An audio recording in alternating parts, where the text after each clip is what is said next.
Oh, hey, Bernice.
Hey, Officer Sal, how are you today?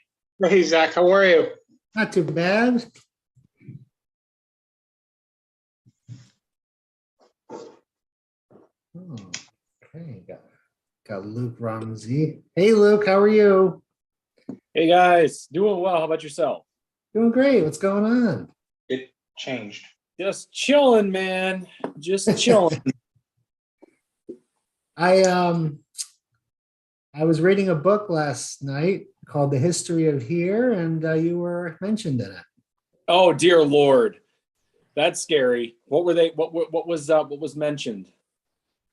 Oh, so it's called The History of Here, the Pine Bush neighborhood in the city of Albany. It's about the house that this lady bought. She looks back to all the people that lived in the house before her, and she mentioned kegs and eggs. Oh dear. And then kind of got into a little bit of a discussion about the Pine Hills neighborhood, the challenges they've had.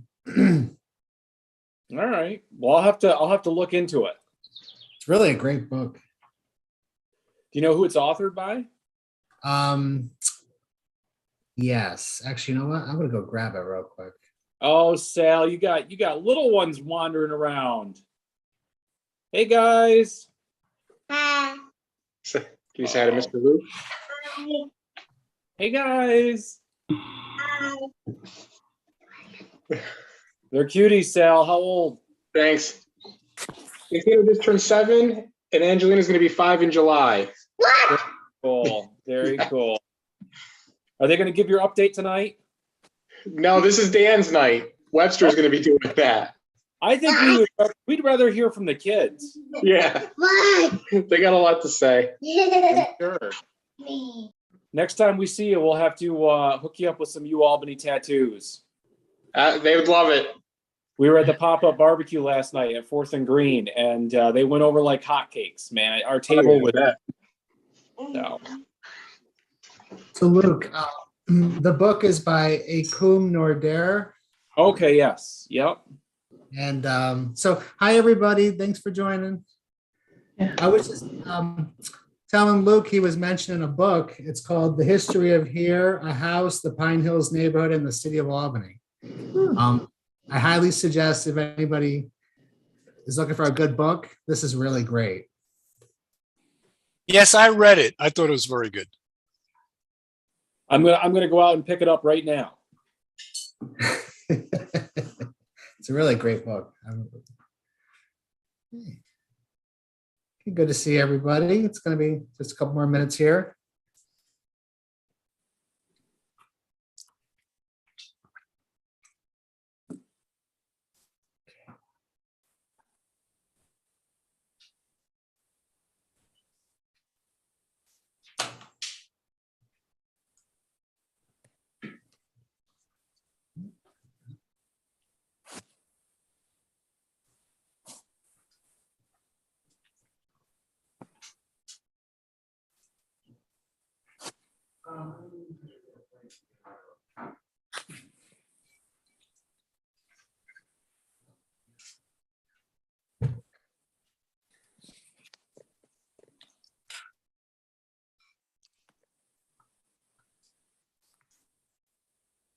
Hey, Let's see, Arlene, good to see you. Good to see you, Howie, Michelle.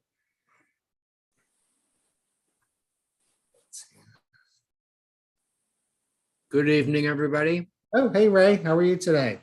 Wonderful, wonderful.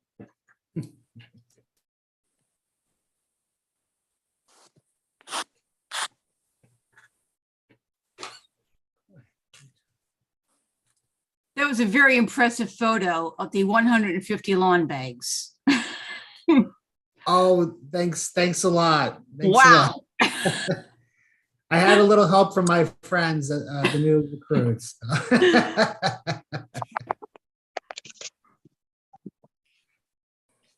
Yeah, Did you have that many with you, or did you have to keep running back to the store?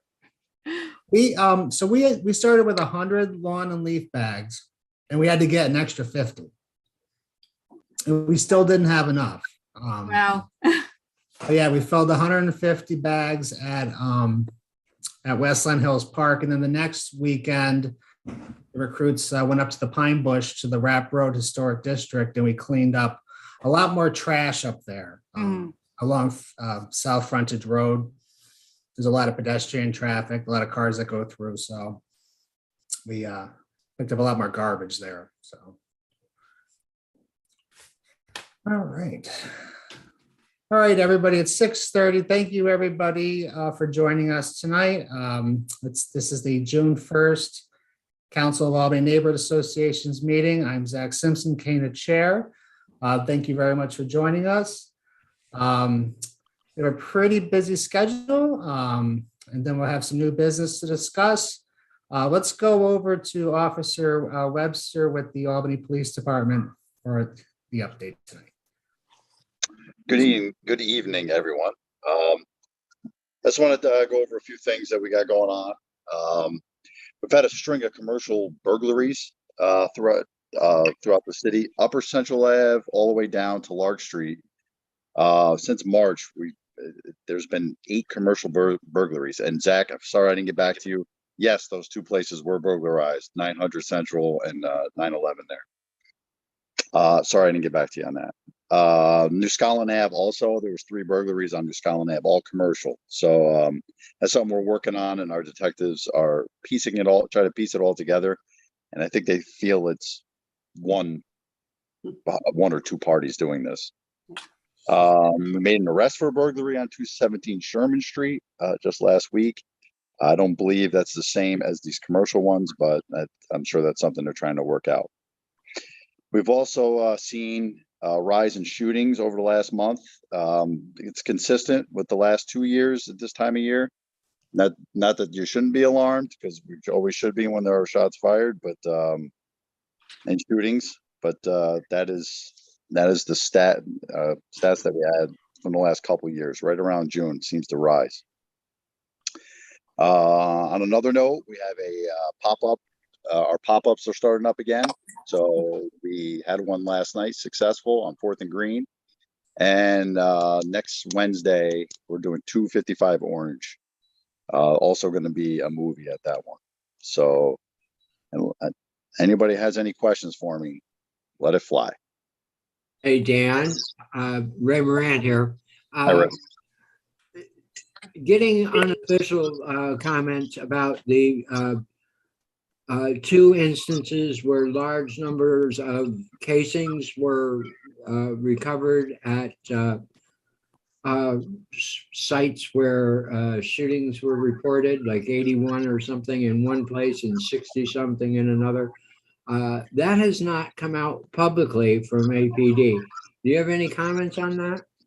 I mean, I don't, that's above my pay grade, but we have had a few shots fired like that over the last couple of years. Unfortunately, that is becoming more normal than it used to be. When I started, most shots fired call, you see 1 or 2 casings. And, and I've been around for a while, and now we're seeing more and more where there's a retaliatory fire. So that is something that is concerning to us, and it's something we're keeping track of. But as far as if it's been put out or not, I don't know. Hey, Dan, I'm sorry. I'll just, if I may, with that, Ray. the thing is, anytime there's an active investigation, they're very, very limited on the information they can share to the public. That is one of the things that they may not want to share, the number of people involved and the number of shots. So anytime there's an active investigation, they're very, very limited on what they disseminate through Steve Smith and the media. I understand that, but this went out over dispatch, and a lot of people listen in on dispatch. The word gets out, and when partial truths get out, it generates rumor. And I kind of believe that getting facts out is a little bit more important than allowing rumors to. Yeah, that's like Dan said. That's above our pay grade. You got to take that up with Steve Smith. Yeah, we know where that'll go. Same way it goes when we ask Steve Smith. So yes, I know. All right, Michelle Sirtinsky has her hand up in Beverwick. I do. My question was about the pop-up barbecues. How do you get one of those in your neighborhood? Is there a process or? You're literally talking to the right guy. So what we try to do is we try to spread it out to different neighborhoods. We can't get every neighborhood every year, but we do try to spread it out, and we do have a schedule. Sometimes location matters and stuff like that, but if that's something you're interested in, you and I can talk about it and try to figure something out. All right. For the future. Yep. Not a problem. All right. I'll be in touch. Thanks. Okay. Michael Bryan, you get your hand up. Just gonna mute yourself, sir. Yeah, I heard there was a shoot. Ray may have asked this question because I just got in, but I heard there was a shooting on Swan Street today. I am out of town right now, so I don't know what happened today. Perhaps maybe one of the other officers might know what happened today. Yeah, because I was just on a meeting with the Albany County Historical Society, and it was right outside of their office. There was a victim. I don't know. Sarge, do you know anything about that? I'm out of town right now, so. Sir. Muted. Officer Harrigan. I was working during the time, guys. Oh. All right, Officer, what happened, Dustin? There was a call for shots fired around 3:30 p.m. There seemed to be one victim. I don't know much more. I didn't respond to the scene. It was right at the end of shift. So I do believe there was shots fired somewhere in the area of Swan in 3rd. And one victim, I think, was going to the med. But I know that's active investigation. So that's all I can tell you about that. Sorry, I don't have more, guys. Anybody else have any questions?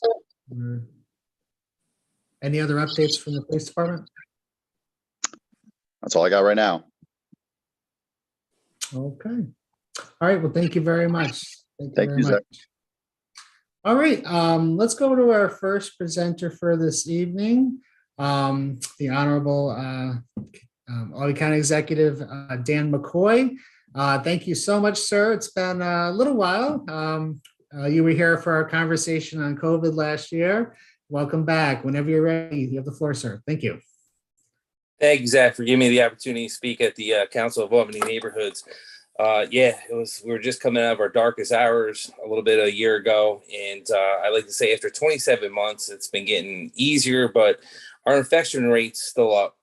I think we got like over 120 new cases for tomorrow, but our hospitalization is going to drop down a little bit below 40.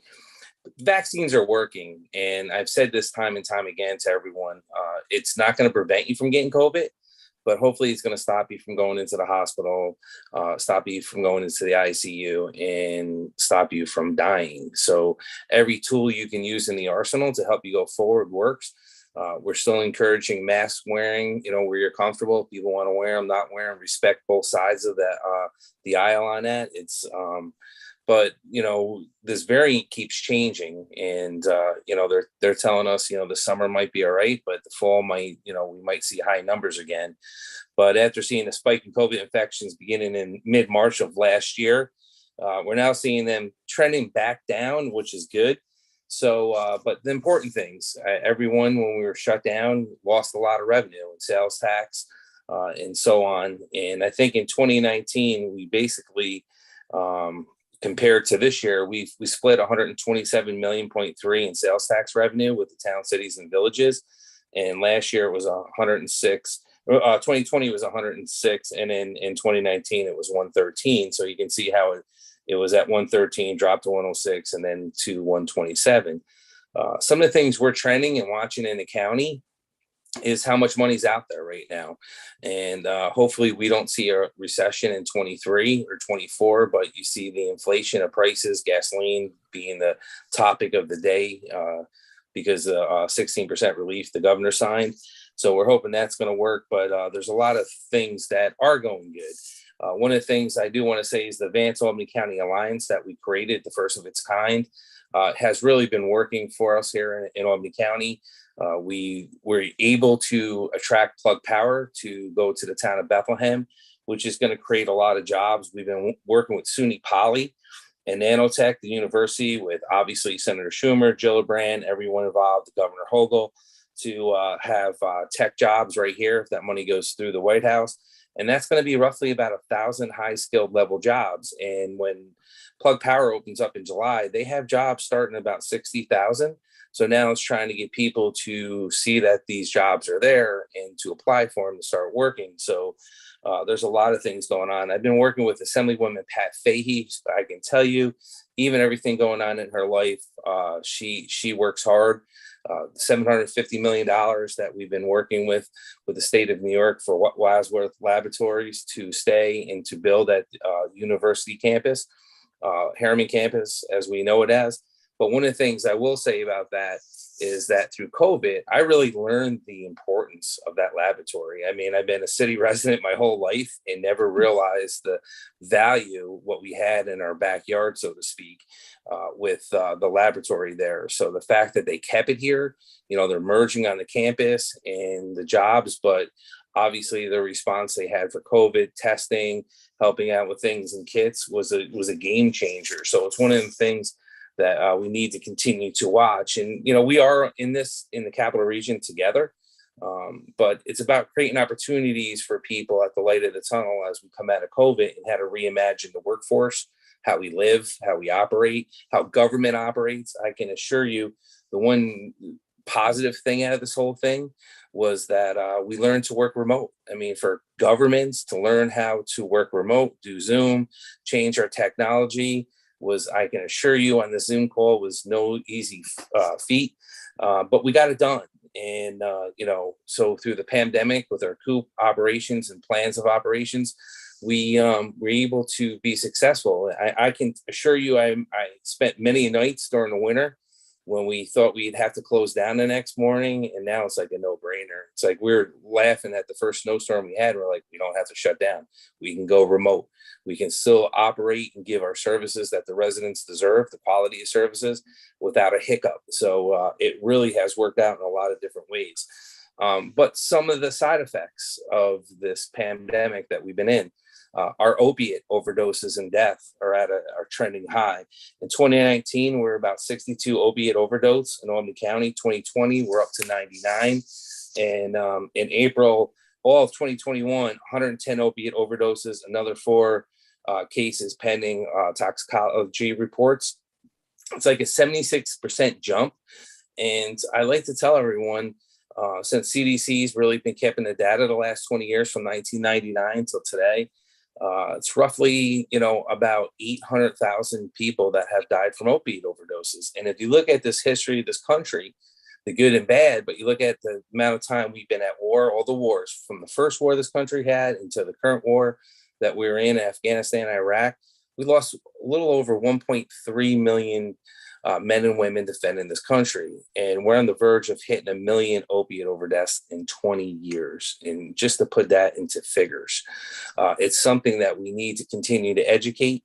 The settlements, I take pride as I'm president of County Executives of America, and we took on the opiate industry 6 years ago when no one said it could be done. And we changed the cohesiveness of the organization, meaning that you're not going to get painkillers for 30 days now, holding the pharmaceuticals responsible and the money's coming in.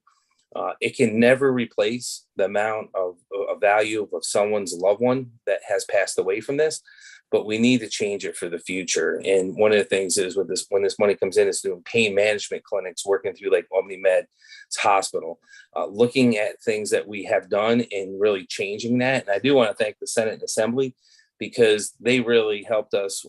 The previous governor wanted to take that money and spend it how he saw fit. Now the Senate and Assembly got involved, and they put a panel together of the surrounding capital district that are going to decide how this money goes back into the communities, and it can't be used for fund balance, can't be used for shortfalls in government or city, town, or villages. So all that's good stuff. The way we're looking at this, but it always falls down to education. We do Narcan training in the county for free. If everyone remembers, we did that standing order, so you can get the Narcan without a prescription to help people. So it's a variety of different things. And one of the things I've learned from the 27 months, this has been not just COVID-19, a pandemic, but this has been really how much it affects the poor communities, the Black and brown. The inequity of healthcare that's been out there that we need to address as we go forward. And like all emergencies, not to speak for any other organization that's on here, once you get through an emergency, you kind of forget about it and you just move on and you start moving forward. And we want to take the lessons learned in that and continue to apply it to the community to deliver different services.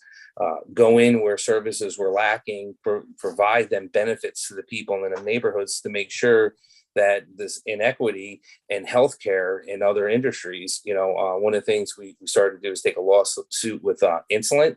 And people are like, well, why are you suing over insulin? If you look in the Black and brown community, that's a higher rate of people with diabetes, and the insulin's through the roof. And it was good to see the president in his speech talk about it. But talking about it and pointing the finger is not going to help us change it. People can't afford medication. They can't afford their medical care that they need. And we need to change that and continue to work forward on that. So with the opiate task force and everything we're doing, I'm looking forward to that. Continue to make sure we change the way we do things. And we started a treatment overdose response unit in the county, along with mental health and Matt Peter. A program we launched with the Sheriff's Department for mental health is a key issue. But one of the things we did with the overdose response team is that we go to a call when there's an overdose with our professionals, and we talk to their loved ones, we talk to their friends, their family, and explain to them the services that are provided, the different areas they can go into, and we kind of walk them through it to give them that support network they need in that difficult time. And it's been very, very successful. So, and then, working with the LEAD program, mayor's office, Albany PD, and everything, we have to look at things differently and change the way we operate, because what has worked the last 30 years doesn't work now. And we can't, I will say this, no one wants to fail. No one wants to do something and have a program fail, but what we're doing is not working. We have to try new solutions. And if they don't work, we got to pick ourselves up, dust ourselves off, readjust, and try different programs that are going to work, because not one program doesn't fit all. And we got to make sure there's a program out there for everyone. And one of the things that we've been advocating for people in recovery, it's nearly hard to get a bed now. And then when you do end up in recovery, you only get a bed for 3 days or 10 days. That's not going to change the course of somebody. So we have to make sure that the healthcare insurances, that this person used to be able to go away for 30 days. You could choose 10, 30, 60, 90. It's not an option because you're fighting with your insurances. So that's one of the other things we're trying to address to make sure that we can come back, get this opiate overdose and help the people that need help. And the other thing we learn when people come out of jail or out of treatment and they relapse, they still think they can use the amount of drugs they use before they go away. And that's what causes instant death or overdoses. So, there's so many things we need to work together in a partnership. Not one person's going to solve this issue. It's going to take everyone, and to have families that lost people to overdoses talk about it and educate people and try to help them through it. On a different note, we invested another $250,000 in our land bank. So we have invested $3.5 million in the land bank since 2014. I remember being at the CANA meeting when we were all discussing it. Yeah, Jerry Jennings at the time, Kathy was the treasurer, and all the controversy around it. It's been a huge success, helping to stop blight. But one of the things I thought was the most important signature of this whole organization was to really work within the communities, the people that stayed behind, the people that kept living on a city block when there was only 3 houses. What made them stay? And how do they see their neighborhood transforming? Because that's the most important thing. It's, we want to build housing and opportunity for people, but we want to make sure that we do it in a way that's respectful to the people that have been living there and what they see in their community, not what we think they need in their community. And that's the most important thing. And the other thing is the central warehouse. We won in court, which was great. We're getting ready to transfer the property over to Redburn and Columbia Development. So hopefully we're going to see something change there. It's like one of the last eyesores in downtown Albany we'd like to address and make sure that we get taken care of. And we've been down this road before with the warehouse. It's I hate to say it, like a beast of a building that we can't, we've had issues with. So we want to make sure now you got the skyline or the skywalk in there and everything else. And I remember walking with the governor and the mayor, and I'm like, the first thing they were pointing out was the warehouse. I'm like, I know. But we want to make sure that we address it and try to do what's right. The bridge over the Hudson, I commend Governor Hochul. We've talked about this. We did the funny thing is when you've been around a while, you remember all the press conferences from years ago and you're like, we've been talking about this, let's get it done. And I want to commend Pat Fahey. I think she got $5 million. I could be wrong. I think it was $5 million for the study of 787. We know we're not going to be able to bury it. We know we're not going to get rid of it, but we can change the way the pattern is, go down a single lane, slow the traffic down, put railroad crossings in so pedestrians can walk safely across there to get to the riverfront, or where people can pull off and take advantage of the beautiful waterfront we have in downtown Albany. So these are just a snapshot of what we've been working on. And I got to commend my workforce that really has shined through this whole thing, from the janitor to the security guards to DGS, to just the regular workers that's, stepped up and made a difference in government. Bless you. And again, we have to keep reinventing ourselves. And that's what I said to everyone. It was hard for people to come out of being locked down and then seeing the workplace being differently, seeing how things are operating. We're looking at doing co-working space in our county buildings so we can be like a private company. So we've learned that some of our agencies can work successfully in the office and at home. So one of the things we're going to have, like, not to rent out space, I'm not competing with private sector, but for our workers to come in and drop their laptop for meetings, meet clients, do printing, and then go back home and work, because it works. And that's what we have to do. We have to evolve from what we're at in government and change it for the people to going forward. And, and it's about the opportunities. If you look at the Port of Albany, I worked hand in hand with NYSERDA to make sure we got the wind power down there that's in the Port of Bethlehem in Albany and down in Queens, Ravenna. That's another avenue. It's going to create a lot of jobs, a lot of opportunities for people that maybe didn't have the chance to go to college, have a great skill set, and can come out and make, $50,000, $60,000, $70,000 a year. And then with benefits, that's what it's about. And is giving that opportunity. Now we just got to get people in tune to these type of jobs that want to do these type of jobs. I just actually met with another company from Canada yesterday that's looking to come here. I don't want to get into the particulars because I don't know who's on this, but we're hoping to attract them. And with the Advanced Albany County Alliance with Kevin O'Connor and the whole team there, and Alan Goldberg and everyone that's on there, I can't thank them enough. I'll take the credit from the politicians, so I'll take their credit for their hard work. But it's really about the men and women that are on that board that are making a difference, and really just selling Albany County in the capital region, but selling Albany County to do business in here. It's been a tough time. I know a lot of people going through a lot of mental health. That's why when the pandemic started, the second day I started up, we have a mental health clinic for children. I don't know if a lot of people are aware of it. Not everyone thinks that our mental health complex is just for adults. We have a whole children's section next to the BOE. That's a beautiful space. And we have a lot of kids, unfortunately, come in.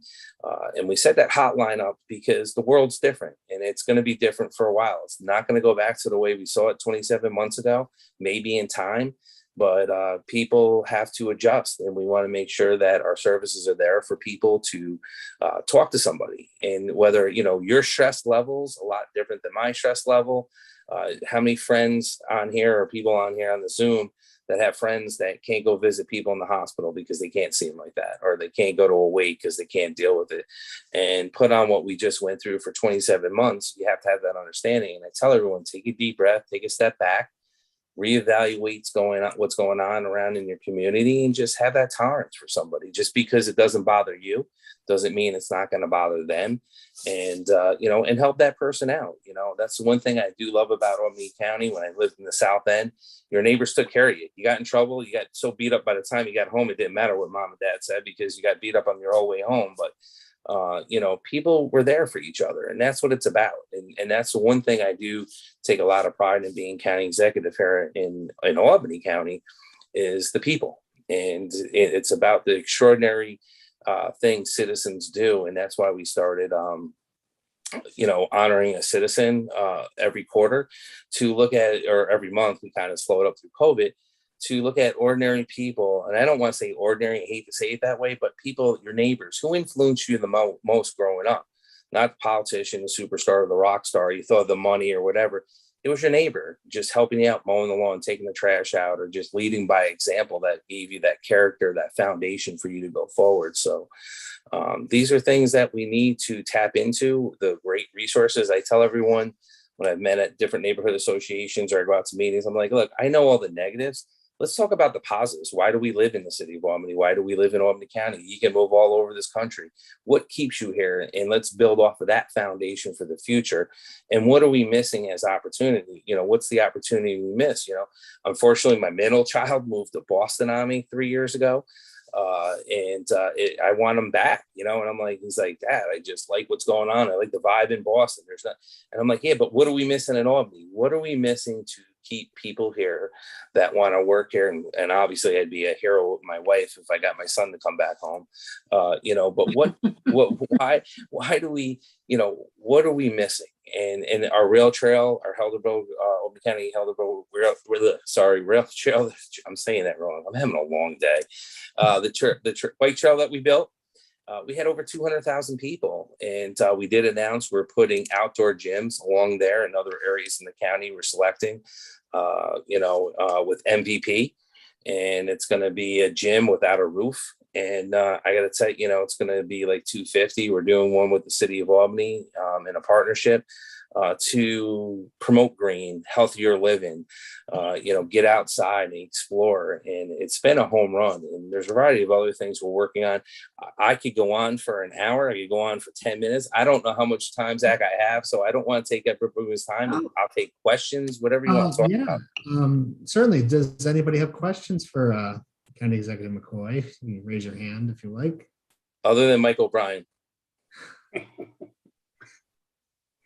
One thing I maybe can speak to is last time we talked, you talked about some of the improvements to Lawson's Lake. Can you talk a little bit about some of the improvements that have been done to Lawson's Lake? Yeah, we ended up buying Lawson's property. The family still owned like 100 and something acres. They had 2 camps on the water. They had to go through our property, get to their camps. We just purchased that last year. Thank you to the legislature and the partnership. So we have, don't hold me to this because I'm always wrong. There's probably like 450 acres, not million, acres that we have, and upper and lower.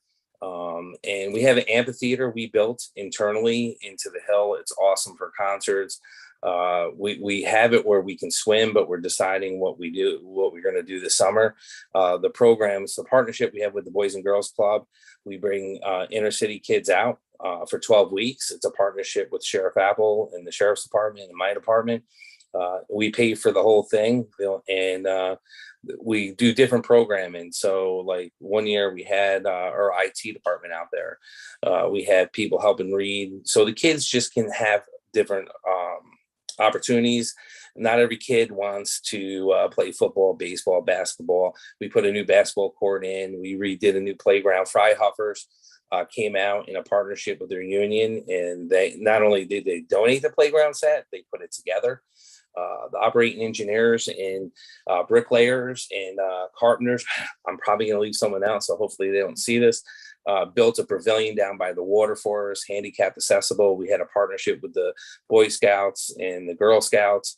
to do different projects there. So we have a ramp. So if someone's handicapped and they're in a wheelchair, they can park their van or their car, they can get out and they can roll right onto the dock, out into the water and fish. And it's been a huge hit. You're going to see more programs like that. We do it through the hill towns. We bring the hill town kids in. We go out to Colony. Everyone's welcome there. I would say this, please take the opportunity to walk through it. I don't know if anyone remembers Camp Opportunity that was run by Reverend Bailey that was out there. I went there as a kid. It's the upper part of the lake. And one of the things we started to do, it's off to a slower start than I hoped.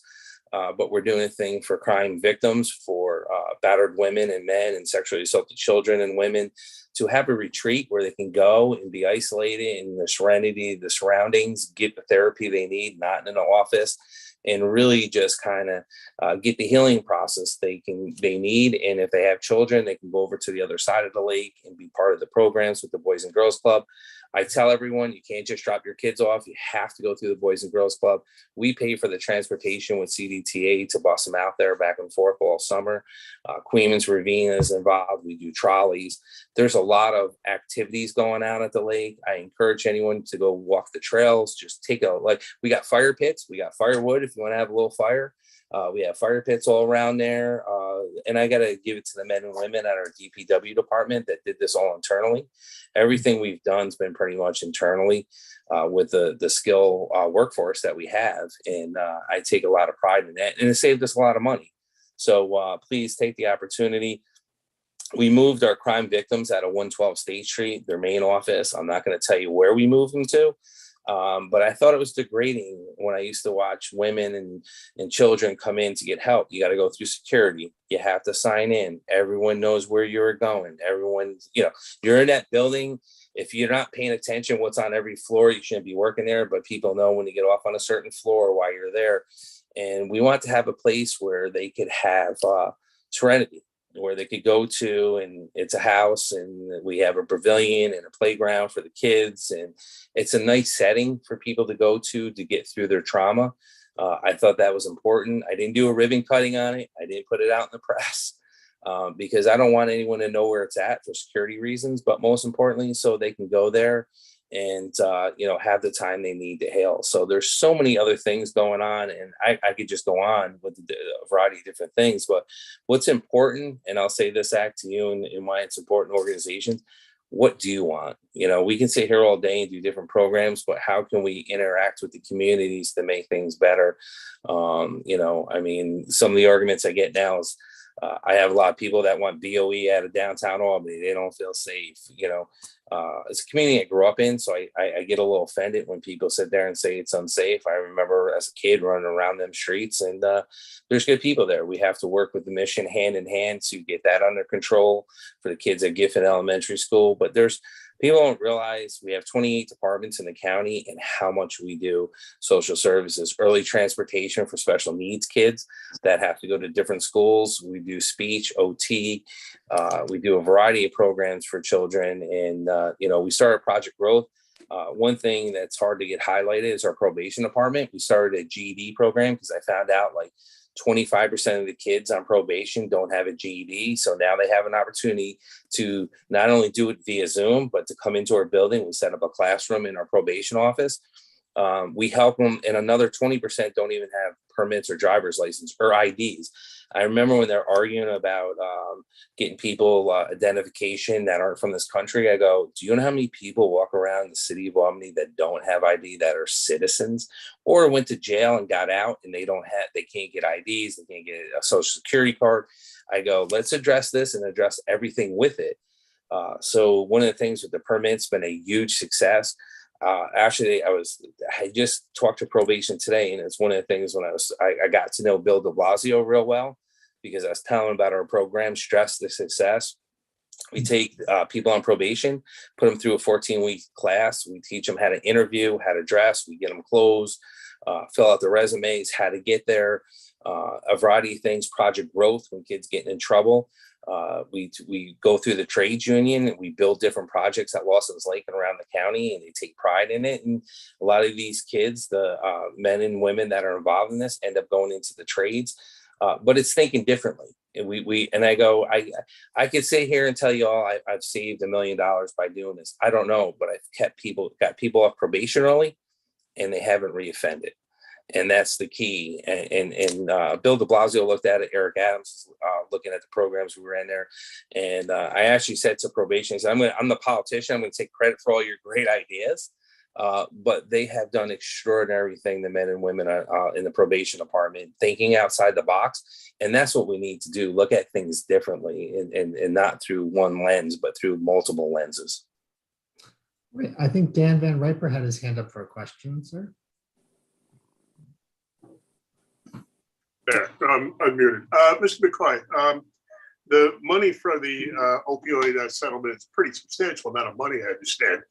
And you said the assembly, I guess, has a committee that's trying to decide how the money is going to be dispersed.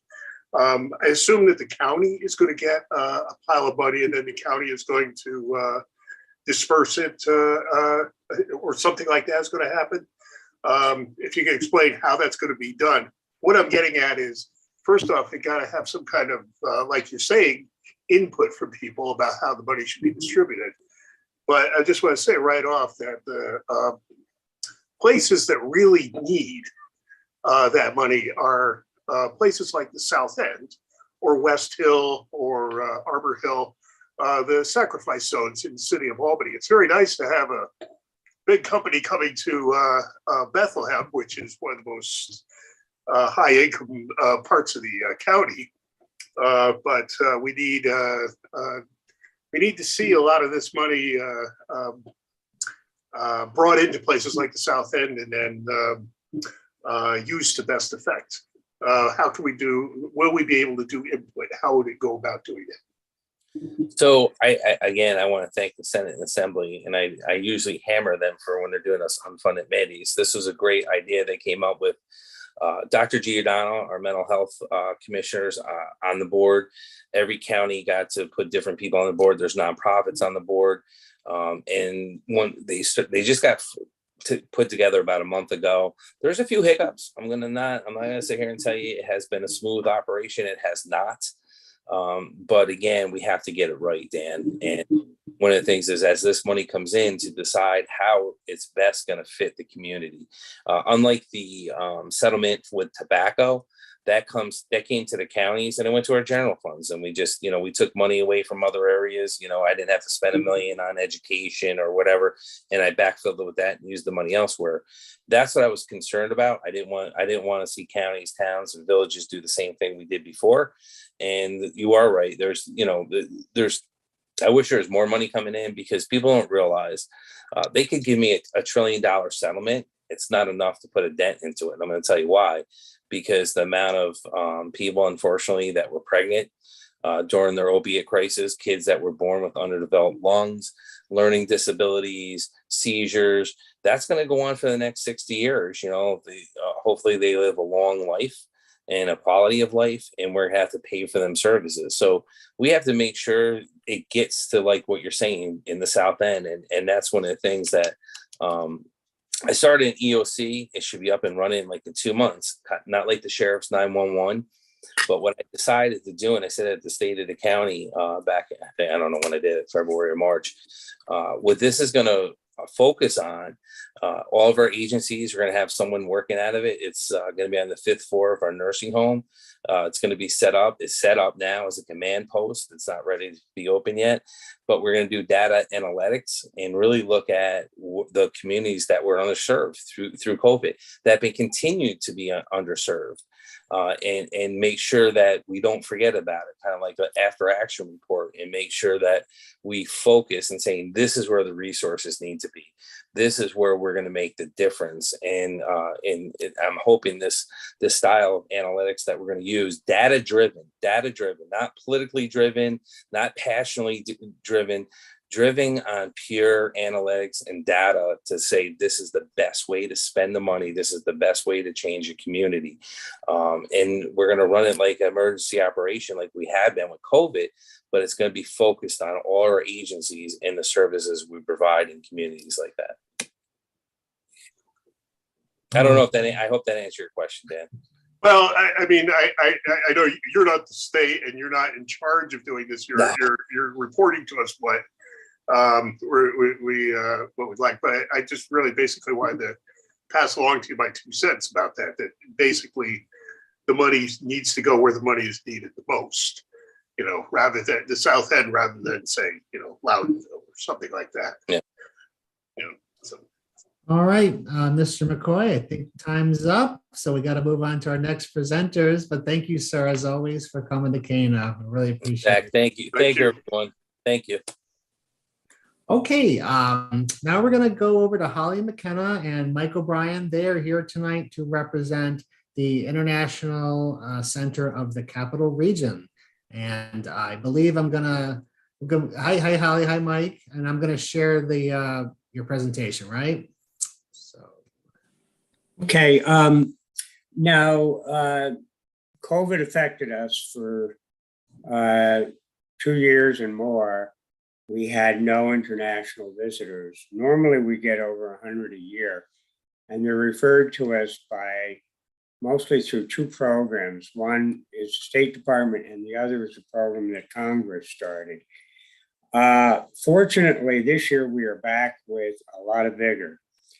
We hired a new director, which is Jennifer Shao, and we hired a community engagement person, which is Holly. And we have thus far had 2 programs. Well, we were doing virtual programs, and Holly, I'm glad Holly do a lot of the talking because she's our community engagement person. But we were doing virtual programs, and then this year so far we have done 2 in-person visits. One was from Senegal. We looked at local media, particularly small-scale media. We went to Youth FX. And then we had a group from Moldova. The first program was through the IVLP, International Visitors Leadership Program, run by a State Department branch called Global Ties. Second program was from a program started by Congress for Eastern Europe, and that's called Open World. And we had a group from Moldova come and spend a week staying in private families' homes. And they were all people who were employed by the Moldova Parliament. And they were fairly young. The average age was probably less than 40. So we have a PowerPoint, and I'm going to hand it over to Holly, but it's nice that we are back with live visitors. We are looking for volunteers to host them for dinners, cookouts, escort them. We usually have a very prepared program, and they're usually focused on a certain topic, like they might be teachers. Holly will tell you about some of the programs that we have coming up, which involve judges, police officers, people who work with disabled people. And hopefully we will get back to our point where we were doing a whole bunch of programs, getting over 100 visitors a year, and also reaching down to some high school education programs. So I'm going to turn it over to Holly, who's our community outreach person, and she has the PowerPoint. Okay. Hi, everybody. Thank you, Mike. Just a couple of people, Arlene Way and I go way back. We were on the library board together as trustees. So that's nice to see people. And Luke, I just saw he hosted our Moldovan ladies when they went to the downtown campus and met with different groups there. So that was exciting. So it's fun to see, as a community engagement person, to see familiar faces or faces that I'm starting to get to know because of this job. Mike is our our veteran here with the organization. He's been there seven years, Mike. Yeah. And I just started in February, and Jen started in July. And again, Jen is sorry she could not make it tonight. She had a family obligation, but she wanted to say hello, and she said she's very available for any kind of meeting or and so forth. So Jen is making her way, getting herself noticed in the community, and also while also bringing recognition to the organization. so this position I'm in now is a new position for the organization. We also, in addition to these programs, we're also trying to raise awareness and raise funds for the group. We do get money from the State Department and from Congress to run these great programs, but it's also wonderful to be able to do even more. There's so many things out there, and these are some of the things that are in our PowerPoint. But very, very excited to share some of these initiatives with you. And as Mike said, we're looking for people to help us with these programs, which just to give you a sense, the open world is very intense because it's home hosts and it's a week long and 6 to 8 people usually. I got to be with those ladies all week. They're all women, which is very impressive, but I'm not surprised because their president and their prime minister is a woman. So people were very, very excited that young women, from mobile with families who left to come here and learn about how we do things. They met with some women, Peggy's staff. She wasn't able to meet with them from McDonald's. They met with, a host of people. We had a very vigorous agenda for them, and Jen was responsible for making that happen. Cultural activities. They went to the Tenbrook Mansion where Mike is on the board, and we went to Albany Institute, and so we went to a lot of local restaurants and really got a flavor for Albany. So that's part of our mission, which is to connect the world to connect New York's capital region to the world through citizen diplomacy. We are really believe that this is the way that you change the world is people, that's another program, people to people. But in terms of all these personal experiences, there's our former director, Diane Conroy Lasavita, who's now at Colony Senior Center. And she was a host with Mike this past Moldovan visit. She had a young woman from there stay with her. And, the families really enjoy hosting the visitors. And we enjoy taking them places, and they got to, we're based at Hudson Valley. So Hudson Valley has been a huge supporter of ours since we moved over there in November. And Dr. Ramsamy, who's an immigrant himself, he came as a student, president of the college. He wasn't a Hudson Valley student, but he came as a student. So it's a great immigrant story. Previously And had an office at Russell Sage, and one of our groups from a few years ago visited Hudson Valley, and it got their international coordinator and Dr. Ramsamy interested in the program. And when we were coming out of our COVID dormancy, they offered to actually host us. And they are a great place. They are a phenomenal educational institution, particularly with with practical skills. And they, I got to say, the president himself greets every group that we have brought since. Yeah, he met with our group twice. Actually, met us at the front of the campus so we could find a new building because it wasn't properly marked just yet. So just very hands-on, and it's been a great connection.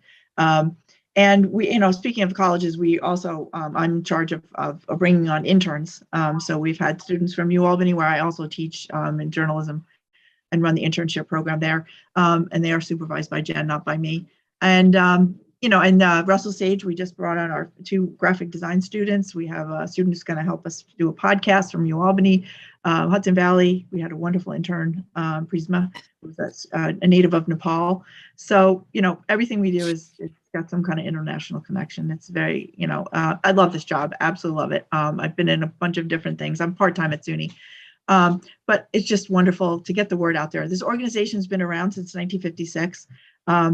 And so now we're really trying to really get more people involved. It makes great stories when these people come to town. The Moldovan ladies were thrilled. They ended up on the front page, and there we go, of the Times Union with our visit with Congressman Tonko. So that made him happy and his staff, and we were thrilled. Women had me running around Stewart's to grab front page copies. Mike had picked up a few. So it was just a lot of fun, and especially coming after COVID. A lot of these women have had COVID several times. So when they came here, they wanted to be super healthy. So we tested everybody, vaccinated. And our Senegal group was great. Jen actually coordinated a lot with them. They handled that. Those are the smaller programs. They tend to stay in hotels and the programs are smaller with less people. So, you know, the IVLP, the International Visitor Leadership Program, is more frequent. We're going to be bringing in people from, as you can see, from in June and July, women in law enforcement from Kazakhstan. So that's really exciting. And then judges from Pakistan. And then we have disability group rights groups from Middle East region. I'm not sure what countries yet, but that's really exciting. And that's part of the IVLP. Open World is probably going to be once or twice a year because it is very, very intense. Some of the groups they sent us are regional, so they'll have people from a couple of countries. Usually they're from one country at a time. Mm-hmm. So, and our big thing, you know, as I said, you know, we do get funding from the government, but doesn't carry everything. And I learned that with the library, that you get so much money from taxes, but you need, if you want to do other stuff, even more enriching work, you need to raise funds on your own. So I was affiliated with the Friends and Foundation of the library, and you know, you don't know if people will give unless you ask. And that's what Jen and I are working together with our board, as Mike is our president, to get more people involved in the fundraising aspect of the organization. And one of the things we're going to be doing is an achievement awards that is going to recognize foreign-born community members who have made, you know, major contributions to the region, and they were nominated by people in the community. So right now we have a selection committee that's going to meet on Friday to pick who our people will be for these 4 categories. And we also have a volunteer award, which is not listed here. But so we're probably going to be reaching out. We'll be reaching out to get people to come to this event, look for sponsors. It's going to be a luncheon. Another great thing that you know, Jen has been spearheading is this cultural food map of the capital region. You know, we have a unique, you know, Central Avenue is just filled with so many different immigrant or ethnic restaurants. Very fortunate. And I'm actually going to be going with one of the hosts from Moldova, one of the home hosts. We hit it off, and I was talking about eating in different restaurants. She goes, "Oh, I've never had Ethiopian." I said, "Well, we have an Ethiopian restaurant here." So Barbara and I are going tomorrow night to one of the restaurants. So, it not only creates, you know, friends with these people, and I've become friends with many of the visitors already and on Facebook, but the people that we're volunteering with are people who, you know, want to do more, get involved, and want to connect with the community at large. She actually is a probation officer. So when Dan was mentioning that before, I was thinking of Barbara, and she's looking to something new, you know, a new experience. She's never done this before, never hosted people before. And then the other thing that we have in mind is a Capital Region welcome guide, newcomers to the Capital Region with essential services, and that's something we're looking for sponsors for. So lots and lots of things, and we are working with maybe CDTA to be a sponsor for that. You know, we're looking, you know, we're kind of reaching out to so many people. Unfortunately, a lot of people have don't know about us enough. I mean, some people have because they volunteered.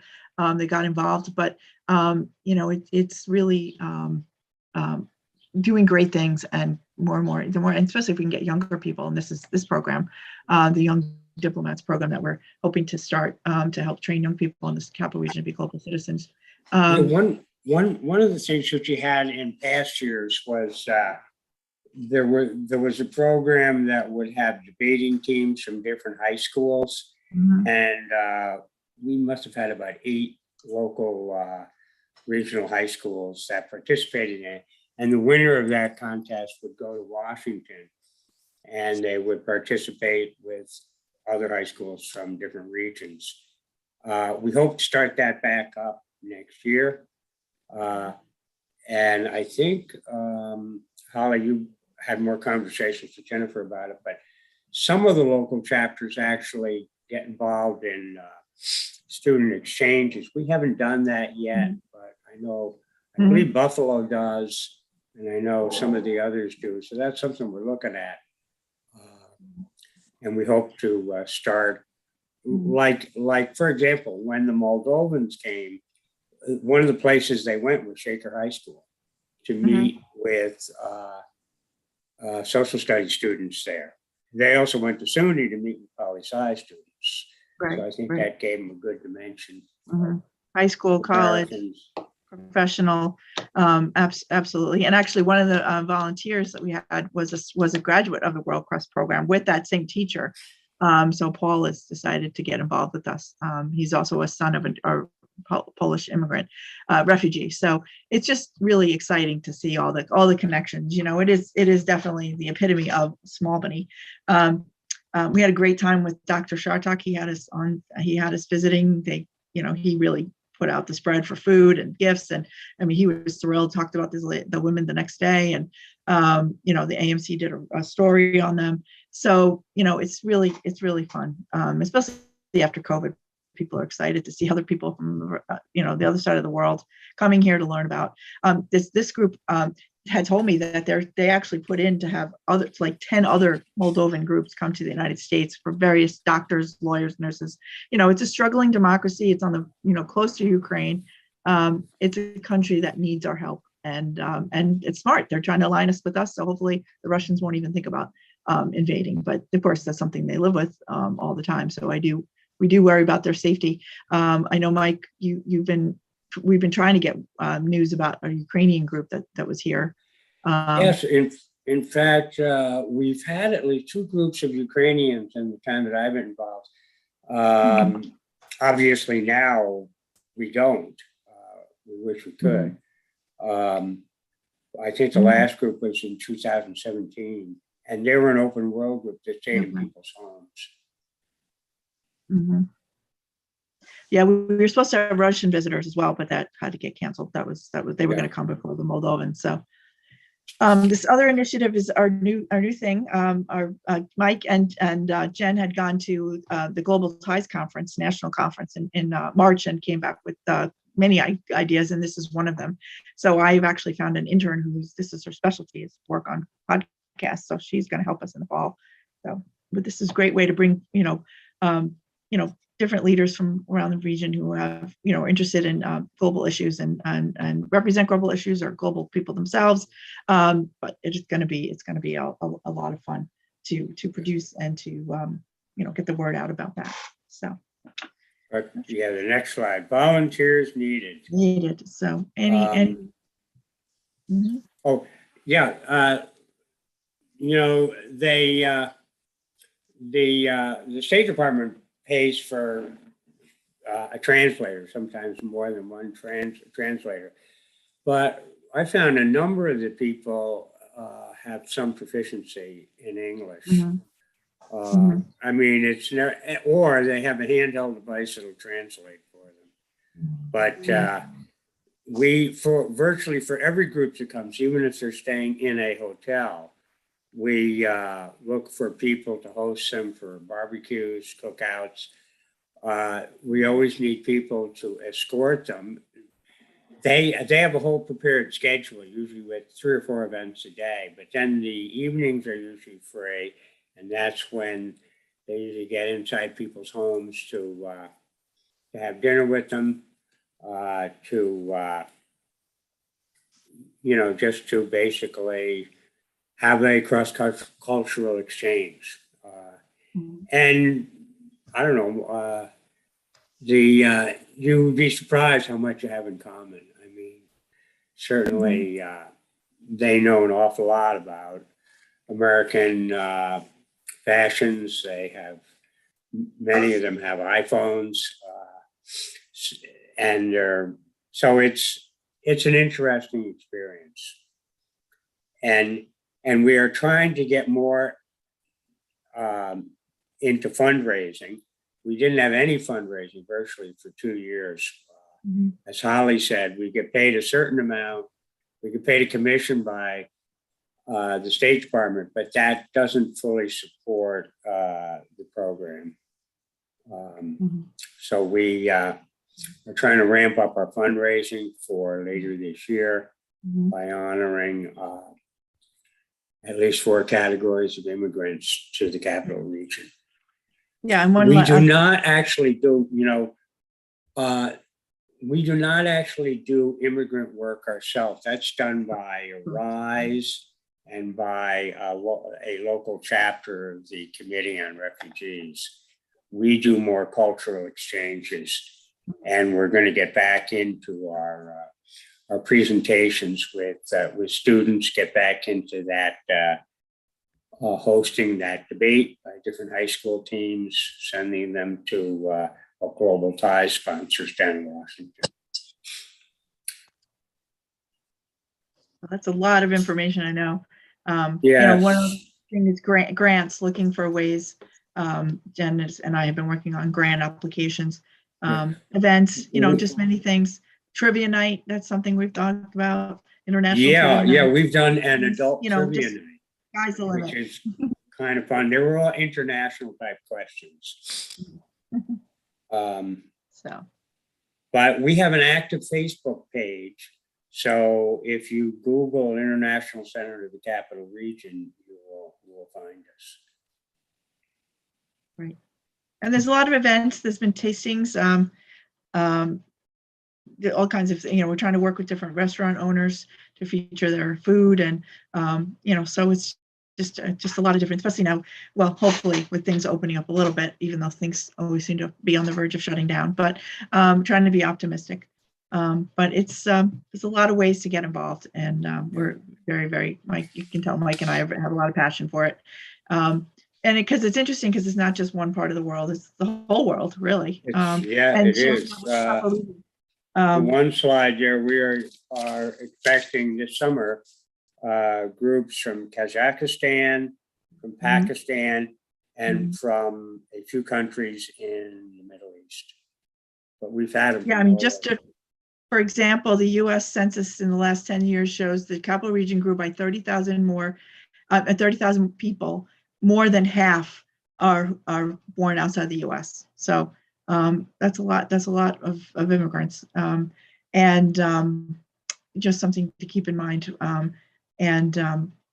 We're trying to reach out to a lot of employers around here, because they do bring in a lot of foreign-born workers. So just being able to meet their needs. I mean, there are a lot of community centers specific toward, Chinese American Center and Polish American Center, but the International Center is kind of like overarching, and trying to, we're trying to build connections with those organizations as well, to really, change the narrative. We feel like the narrative has been like down with immigrants, and they're just here to, take away from Americans and all that all the misinformation.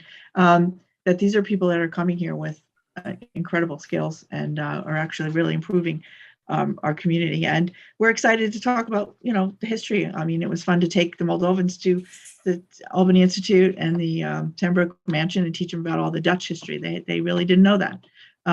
So that was a lot of fun. So are there any questions? Any questions from the group, folks? Okay, thanks for your time, and hopefully you will look us up on our Facebook page.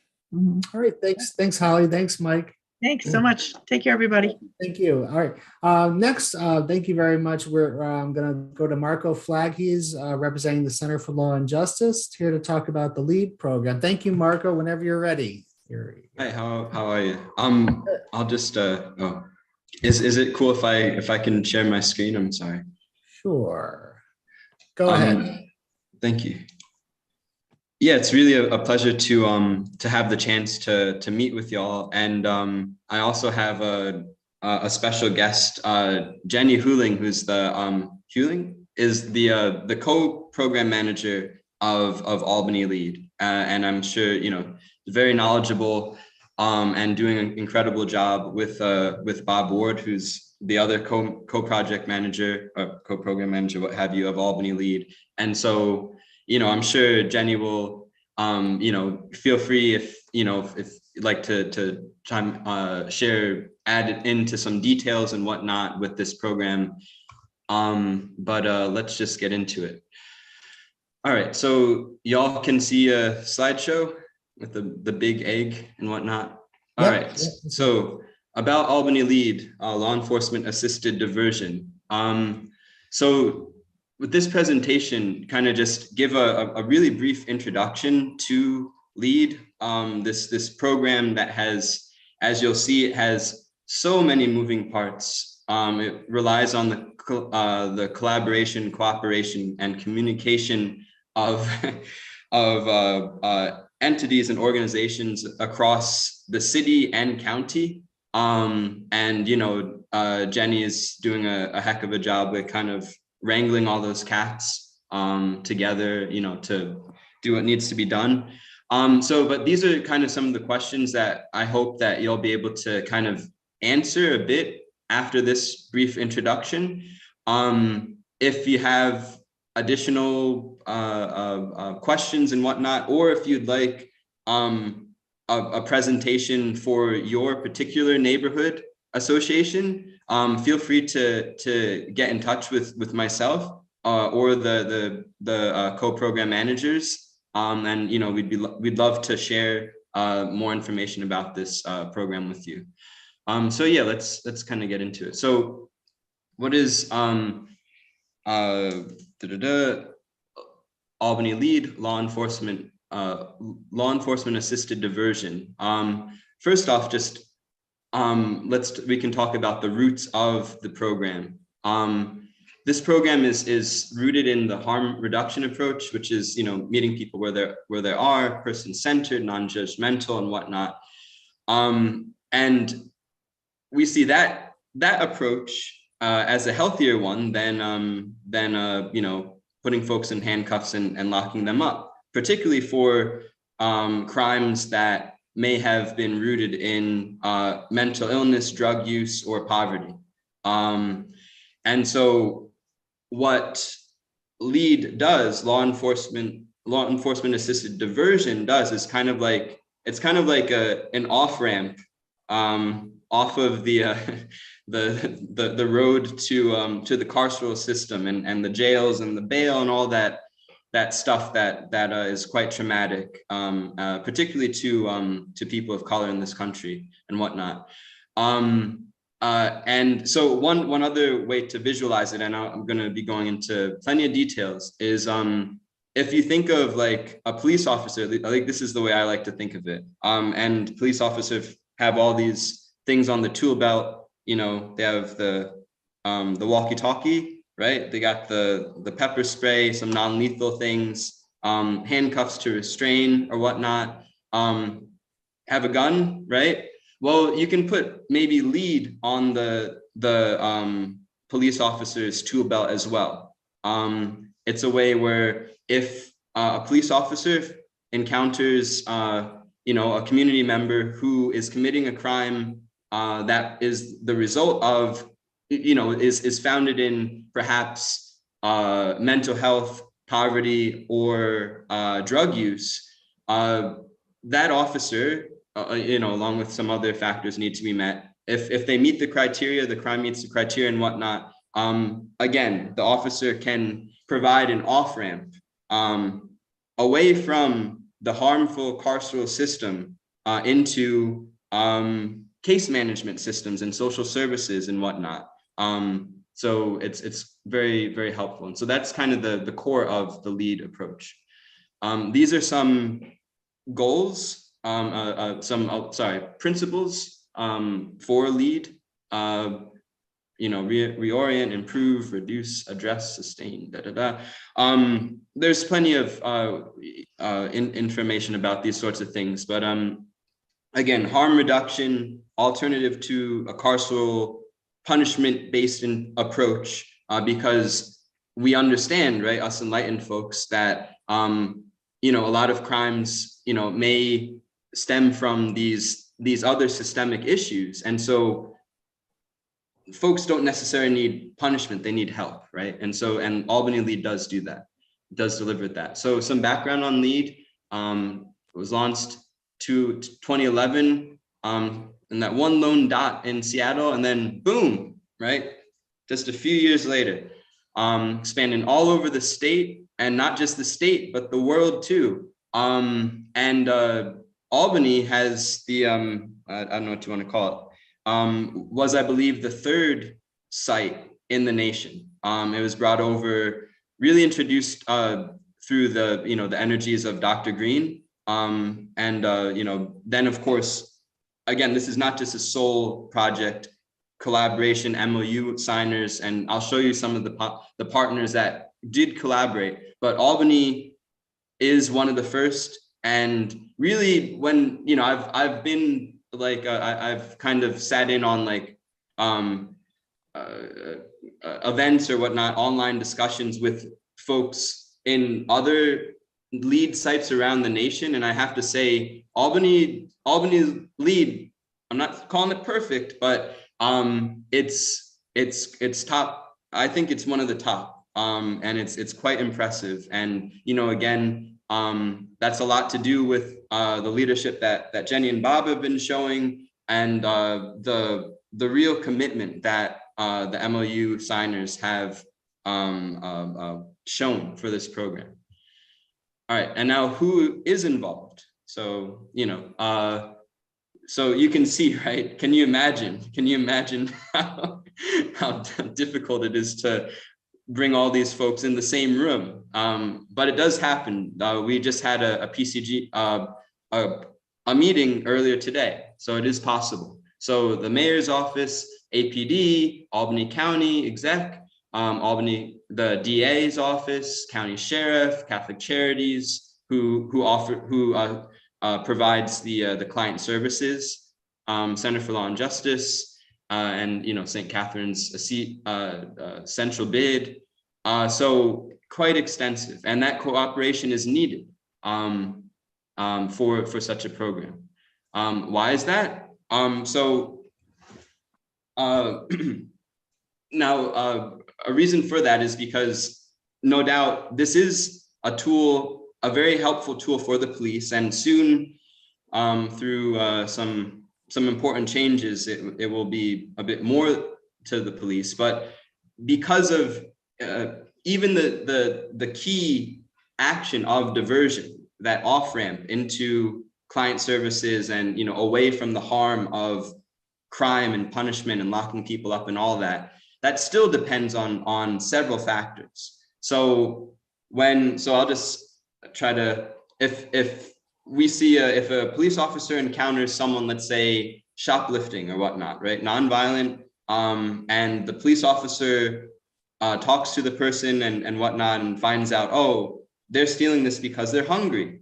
Okay, that they're eligible for lead with that.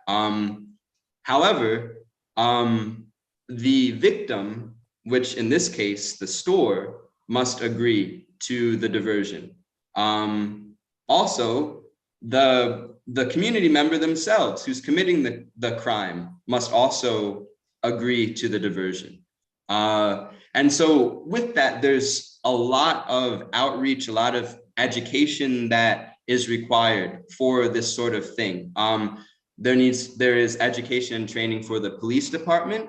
There is education and training for business owners, the business community, community members in general, who may be victims or may be causing the crime and whatnot, so that they can understand that there's an option. It doesn't have to be handcuff or gun or mace or jail. It can be lead. I don't know, Jenny, because there's so many details to this, and I'm just really doing the summary, the bare bones. If you have any, don't know if you have any details for the diversion process that you'd like to add. Not specifically. I'm really enjoying this beautiful story that you're weaving for us. I would just say that we are really interested in community feedback, and we've been doing arrest diversion with Albany Lead since 2016, which is a long time. We're very proud of that work. And at the same time, we want to be able to be nimble and respond to what's happening in our communities and changes with laws and law enforcement. And so, you know, if you have a passion about this or know someone in your neighborhood that wants to get involved and talk to us about what you think could be helpful in the future, we are really interested in that. That this has been our bread and butter. It's this arrest diversion, and something that we want to continue to strengthen and make sure that we're able to access folks that could benefit from this intervention. Yeah, and with that, there really is, I have to say, again, nothing's really perfect in this world, but like talking about response, responding to community community input to changes in policy. So for instance, as far as like there's an issue with APD officers being used for outreach, and when that was brought to the lead policy coordinating group's attention, we spent, the various partners worked for several weeks, several months, to be honest, hammering out policy that would guide outreach, and really ended in a result that was all those different pieces were able to stomach, which is quite impressive. Another thing that we're working on now is tweaking the eligibility criteria. So is it, there are certain things that I won't go into the detail exactly of what we were talking about today, but certain crimes, like for instance, if certain like robberies or whatever may be deemed a felony now, but they're really like non-violent in a certain way, and so can we reconsider that as eligible for diversion? Other things that we can explore is, yes, okay, we get you, victims have to agree, but if a victim is Walmart compared to a victim is Joe Smith on the corner or something like that, that's quite a difference, right? And victims. So are those kind of changes to be made? And with the various committees and whatnot, we have been able to evolve. Definitely though, again, as I said, I extend the offer, be happy to present to yourselves, to your own neighborhood associations, but also if you yourself are just interested in, this is a pretty interesting program I'd like to play a part in. We have something called a community leadership team that we're really trying to expand. They kind of have like an intimate relationship in a way with LEAD and of course with various other city things. And so that would be something you might be interested in as well. All right, so let's go.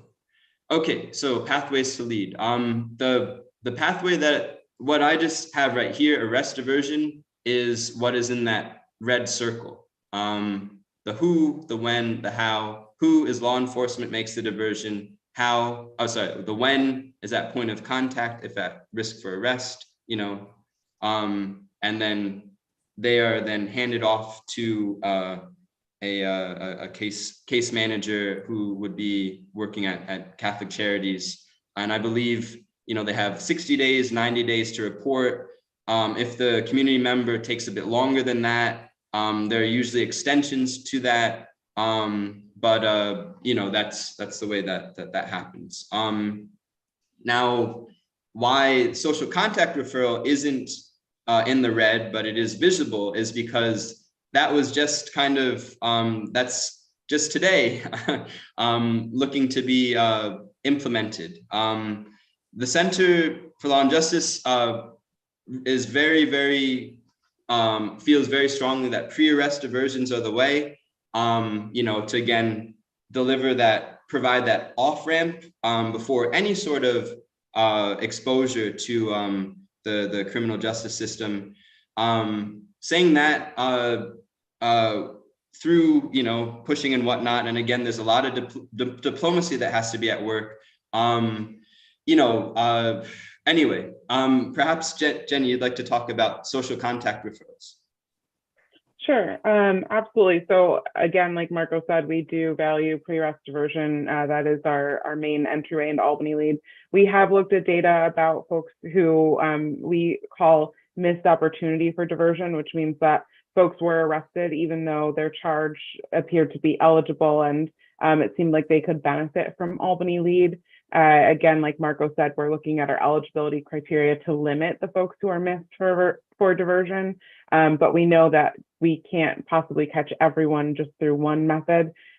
So we're also opening up some referrals that are right now going to only be through law enforcement, the DA's office, public defenders, judges and probation. Parole is an option too, but so that they could say, listen, this person has been involved in the criminal legal system.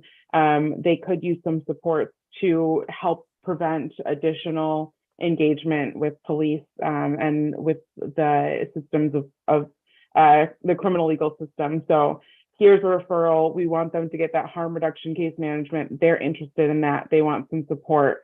And so that would take place outside of an arrest, which I think could be interesting for neighborhoods to consider. You know, if you have a neighborhood engagement officer who knows that there have been some concerns about someone, they need some extra support, they could use that case management that is non-judgmental, that's going to meet them where they are, that, you know, soon they will be able to send a referral if that person is at risk for, you know, for future engagement and they're a good fit for the initiative. Yep. Now there's a third one that's kind of grayed out, and which I'll reveal. It's not like a secret or anything like that, but you know, so pre-arrest diversion has been here since 2016. Social contact referral, that's just today starting and is developing. Okay, the third, which I believe is done. They do it in Seattle right now. I believe, but is community referrals, which would be like community members would refer folks to this LEAD program. Again, in a community that has, you know, a rich, well, you know, fairly rich social services and whatnot that do not really rely on LEAD. Perhaps there are other alternatives, right? That's definitely the center's perspective, but other cities have been using this community referrals and quite successfully. So, you know, there's more than one way to assist folks. Okay, so as I said at the beginning of the presentation, these are the questions that I hope to help you answer. So I'll leave you with these questions. And then of course, I'll take others if you have them. And the next slide is going to be our contact information, and I'll drop the URL, a link to this presentation in the chat right now. But yeah, do y'all have any questions? Yeah, how many people do you serve in any given year? Last year, we served 167 individuals. We have 299 folks as of today who have been diverted to Albany LEAD since 2016. But once you're in LEAD, you're always in LEAD. So we have a lot of folks who they get housing, they get on their feet, they have what they need. We don't hear from them. And then they might come back a year or two later when things get tough and re-engage with us. Yep, and those numbers, we have a data committee, and with, you know, the APD, DA's office and whatnot, we're looking at those numbers to try to see, okay, you know, our goals, we want this program to be equitable. We want to make sure that, you know, because I mean, the arrests in this city are crazy as far as like the bias towards Black community members. So we'd like to see the diversions reflect that as well. And that's something that no, I can definitely say, like, the program is working on. It's a tough thing to work on, but it is something that Albany LEAD is aware of and is working on to improve. Thank you. All right, any other questions? I can't see the, oh, and actually I can, anyway. Could I just ask super quick, just because I'm taking notes? I heard 160 served last year, but Jenny, can you tell me how many you said altogether? 299 individuals have been diverted total. Okay. Thank you very much. I appreciate it. Yep, and we regularly share diversion data and program data. actually, Jenny, that maybe that could be something how we kind of end off is like, I just because, like, for instance, the new website, the social media and whatnot, if could discuss that. Oh, perfect. Yeah, of course. Thanks, Marco. So we do publish quarterly reports publicly, and they're listed at the website I just dropped in there. We started an Instagram last month. It's at Albany Lead on Instagram, and we're looking to expand to Facebook and maybe others too. We're going to be releasing an annual report. It's expected this month, and also launching a new website, albanylead.org, which is not active yet. But if you follow us on Instagram, or if you take the link that's in the chat, we'll be cross-posting everywhere, so you'll be able to access everything very easily and quickly.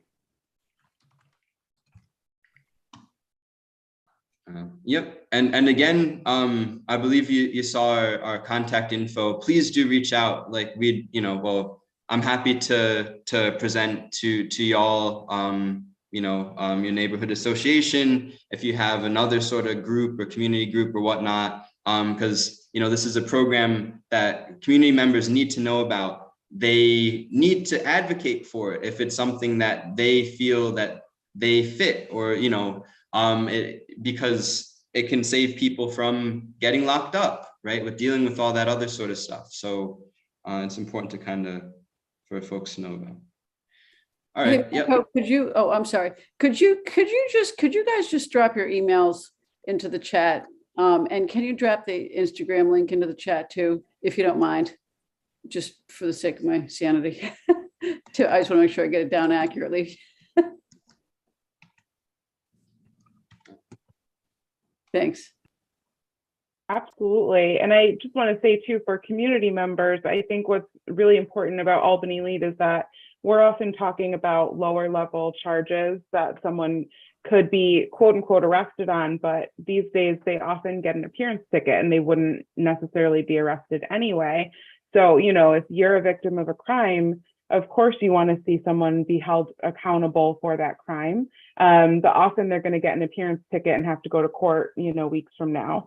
If you are choosing diversion, if you have that choice, then that person's going to meet with a case manager who's going to talk to them about their needs and help support them immediately, and is going to be out looking for them. And so it's a really different approach. But when someone has been harmed, or if they're the victim of a crime, they often think, well, I want an arrest because I want something to change, and that doesn't always get the outcome that folks want. So we're really here to help reduce harm to the individual who is going to be worked with, but also to the community as a whole, and to help restore the community functioning overall.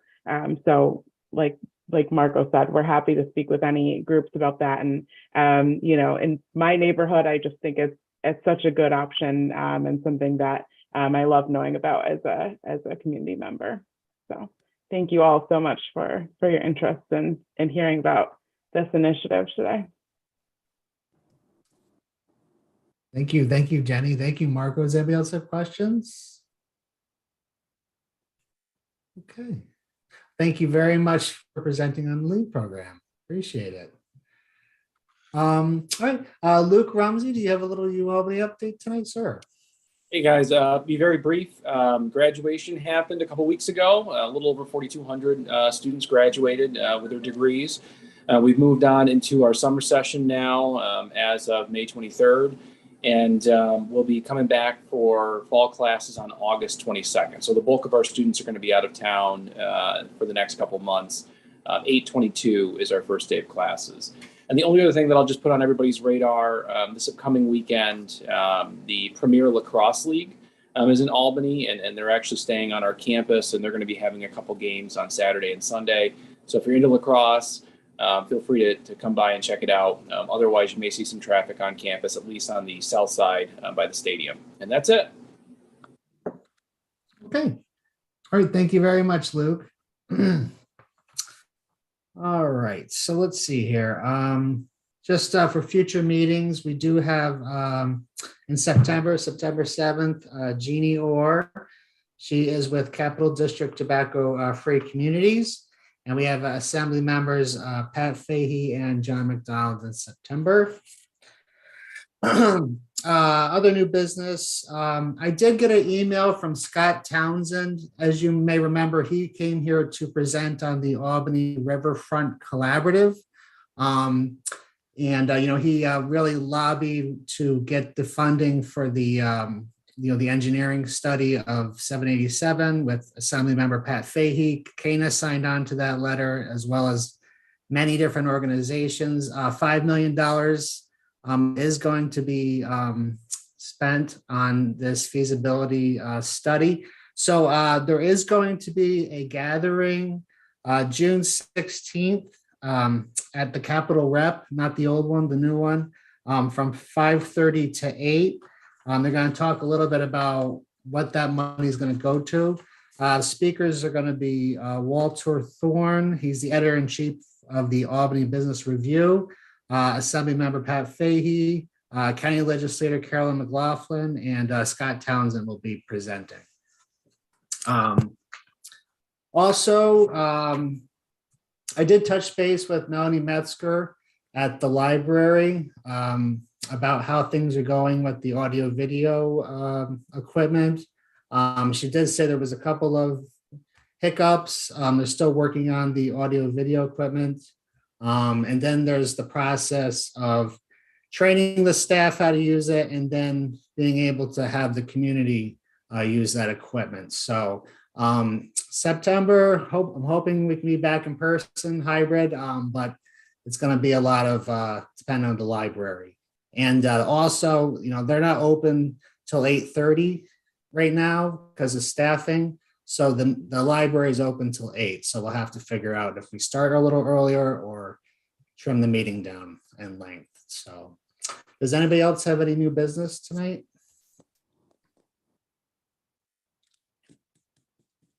Okay.